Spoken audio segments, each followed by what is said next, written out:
Hello বন্ধুরা, স্বাগত জানাই সুমন সিলেট চ্যানেল হিন্দি ভাষার মুখে সিলেটের কথা। তো বন্ধুরা, আজকে মানাইমু তাওয়ার মাঝে ডাইল ফুরি। ডাইল ফুরি খুব সুস্বাদু একটা বিহারি ইউপি বিহারের খাওয়া। তো বন্ধুরা, ঠান্ডার দিনও আপনারাও মানাইবা খাওয়াইবা খুব সুস্বাদু লাগে। ওগুলো নিলাম বুটের ডাইল ফুরির লেগে।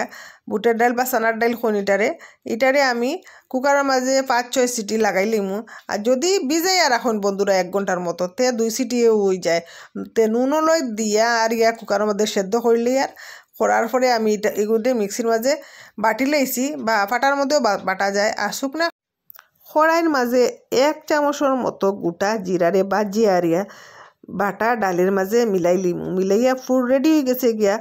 ওখন আটা মাখাই লইছি। আর আটা গুন্তরে লেসিয়া হাটিয়া আরিয়া একটু বেলমু লুচির লাখান আর বেলিয়া আরিয়া ইগুর মাঝে যে বাটা ডালি আছে ইগুন্তরে বড়িলিমু। বড়িয়া আস্তে আস্তে করে হাত দিয়ে চিপি গুলো করিয়া আরিয়া ইগুরে সুন্দর করিয়া বেলিলিমু। বেলার পরে এগুলো এখন তাওয়ার মাঝে সুন্দর করিয়া সেকিলিমু। আর একটু তেল দিলেইমু বা ঘি দিমু আমি। এখন আপনারা তেল দিয়েও করতে পারেন বন্ধুরা। এরপরে 2 ফিট ভাজা হওয়ার পরে রেডি জুবে গিয়ে ডাইল ফুরি।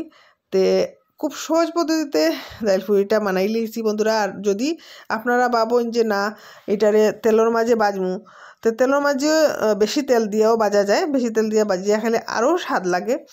তে আর এখন তো সবে কম তেল খাইতে তাওয়ার মাঝে একটু তেল দিয়া আমি লাগাই লিছি দেখুন। আর এরপরে গিয়া এখন চেনি দিয়া আর সুন্দর হইয়া যাতাই পুরা ফুলাই দিলিমু। দেখুন কি সুন্দর ফুলছে। আর আপনারা যদি ভাল লাগে এই রেসিপিটা নিশ্চয়ই বানাইবা। আর চা দিয়াও খুব স্বাদ লাগে খাইবা খাওয়াইবা। আর লাইক কমেন্ট শেয়ার করবা, সাবস্ক্রাইব করাটা ভুলবা না বন্ধুরা।